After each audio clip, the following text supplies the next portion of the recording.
Assalamualaikum warahmatullahi wabarakatuh. Alhamdulillah.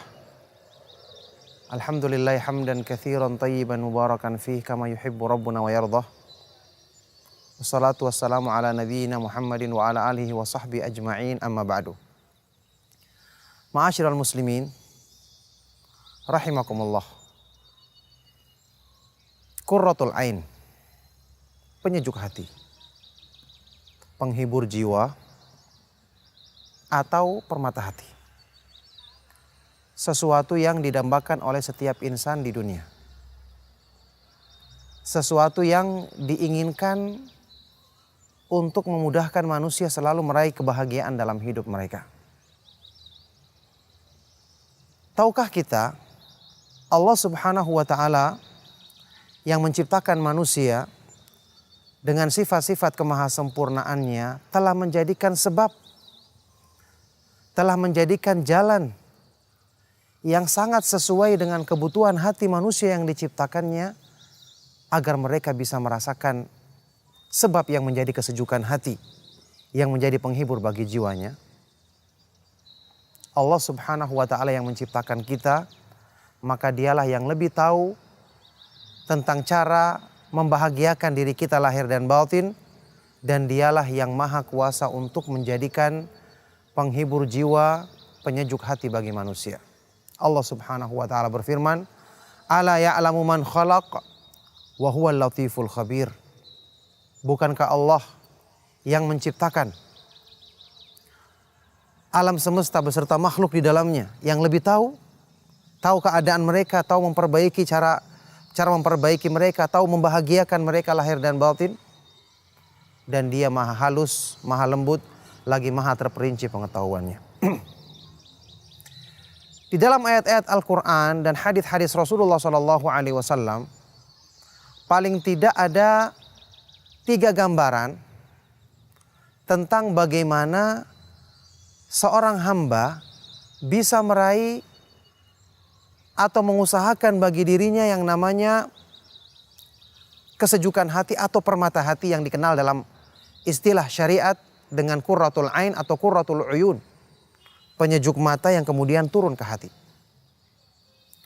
Yang pertama tentu saja kenikmatan tertinggi di akhirat nanti, yaitu kenikmatan sorga.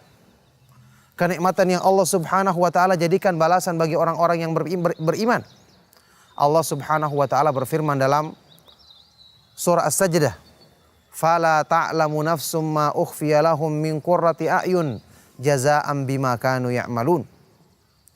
Tidak ada satu jiwa pun yang mengetahui apa yang Allah sediakan bagi mereka berupa kenikmatan yang menyejukkan matanya, menghibur hatinya, penyejuk bagi jiwanya sebagai balasan dari apa yang mereka kerjakan di dunia ini.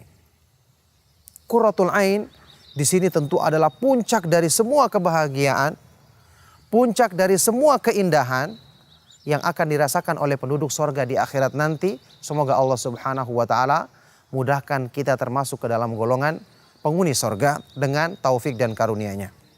Makanya penduduk sorga adalah orang yang paling sejuk hatinya sehingga terpancar pada wajah mereka, terpancar keindahannya pada penampilan fisik mereka. Allah Subhanahu wa Ta'ala berfirman, "Ta'rifu fi wujuhihim nadratan na'im." Kamu akan melihat pada wajah-wajah mereka pancaran kenikmatan, kebahagiaan yang ada dalam hati mereka. Dalam ayat yang lain surat Al-Insan, Allah Subhanahu wa Ta'ala berfirman, "Fawaqahumullahu syarra dzalikal yaumi wa laqahum nadratan wa surura." Maka Allah menjaga mereka dari keburukan pada hari kiamat. Menjaga mereka penghuni sorga, orang-orang yang beriman, dari keburukan pada hari kiamat. Dan Allah anugerahkan untuk diri mereka nadratan, kecerahan pada wajah, rasa bahagia yang terlihat pancarannya pada fisik, wasururo, dan kegembiraan dalam hati. Inilah qurratul ain yang tiada taranya, dan untuk inilah orang-orang yang beriman yang mengetahui, meyakini kenikmatan yang tiada bandingnya ini, berlomba-lomba untuk mendapatkan dan mengambil bagian yang besar dengan amal soleh di dunia untuk meraih kenikmatan tersebut. Hadirin sekalian rahimakumullah, jamaah kaum muslimin rahimakumullah. Yang kedua adalah qurratul ain yang merupakan sorga di dunia, penyejuk hati yang sekaligus merupakan sorga di dunia, yaitu kenikmatan iman, kenikmatan beribadah kepada Allah Subhanahu wa taala. Kenikmatan ketika berzikir, membaca Al-Qur'an dan melaksanakan ketaatan kepadanya, belajar agamanya, belajar tauhid, belajar iman. Inilah yang digambarkan, diisyaratkan oleh Rasulullah sallallahu alaihi wasallam ketika beliau menyebutkan tentang salat yang merupakan munajat seorang hamba dengan Rabb-Nya. Rasulullah sallallahu alaihi wasallam bersabda dalam hadis sahih riwayat Imam Ahmad dan An-Nasa'i, wa ju'ilat qurratu aini fis shalah, dijadikan penyejuk hatiku ketika aku menunaikan salat, ketika bermunajat kepada Allah Subhanahu wa taala. Rasulullah sallallahu alaihi wasallam bersabda, "Idza qama ahadukum ila sholati fa innahu yunaji rabbahu, falyanzur ahadukum bima yunajih." Jika salah seorang dari kalian berdiri menunaikan salat, sungguh dia sedang bermunajat, bertemu dengan Allah, berkomunikasi dengan Allah. Maka hendaknya kita melihat, masing-masing diri kita melihat bagaimana sikap kita waktu bermunajat kepada Allah Subhanahu wa taala. Inilah hakikat kesejukan hati, permata hati yang sebenarnya. Penghibur jiwa yang sesungguhnya. Ibadah yang dilakukan dengan iman yang benar. Ibadah yang dilakukan dengan pengetahuan tentang keindahan nama-nama Allah dan kesempurnaan sifat-sifatnya. Inilah sebab yang menjadikan orang yang beriman di dunia telah merasakan sorga, yang dengan itu mereka akan termotivasi untuk meraih sorga di akhirat karena gambarannya seperti yang ada di dunia. Ibnu Taimiyah rahimahullah ta'ala pernah mengungkapkan, inna fid dunya jannatan man lam yadkhulha la yadkhulul jannatal akhirah. Sesungguhnya di dunia saat ini ada sorga, taman kenikmatan, kebahagiaan hati, kesejukan jiwa, yang barang siapa belum masuk ke dalam sorga di dunia ini, maka dia tidak akan masuk dalam sorga di akhirat kelak. Qurratul ain yang kedua. Kemudian qurratul ain yang ketiga adalah qurratul ain yang disebutkan dalam firman Allah Subhanahu wa taala tentang orang-orang yang beriman yang mereka ungkapkan dalam doa permohonan mereka kepada Allah. Dalam surat Al-Furqan Allah Subhanahu wa taala mengungkapkan doa mereka, walladzina yaquluna rabbana hablana min azwajina wa dzurriyyatina qurrata a'yunin waj'alna lil muttaqina imama. Ya Allah, anugerahkanlah kepada diri kami, pada diri istri-istri dan anggota keluarga kami, anak-anak keturunan kami, jadikanlah mereka sebagai qurratul ain, penyejuk hati kami, penghibur jiwa kami, dan jadikanlah kami sebagai panutan, imam bagi orang-orang yang bertakwa. Artinya, orang-orang yang beriman setelah dia merasakan kesejukan hati dengan beribadah kepada Allah, mendekatkan diri kepada Allah, maka dia tidak ingin kenikmatan yang hakiki ini berkurang akibat dari orang-orang yang di sekitarnya. Orang-orang yang dicintainya tidak mendukung kecintaan tersebut. Makanya mereka berusaha untuk mengajak keluarganya, mengajak anak dan istrinya untuk ikut kepada Islam, untuk meyakini akidah yang benar, belajar tauhid, belajar keimanan, semangat menjalankan ketaatan kepada Allah.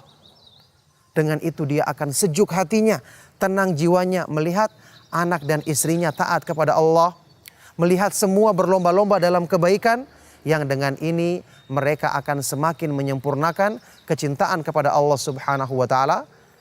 Sebagaimana doa Rasulullah sallallahu alaihi wasallam dalam hadis yang sahih, Allahumma inni as'aluka hubbaka wa hubba man yuhibbuka wa hubba amalin yuqarribuni ila hubbik. Ya Allah, aku memohon kepadamu cinta kepadamu ya Allah.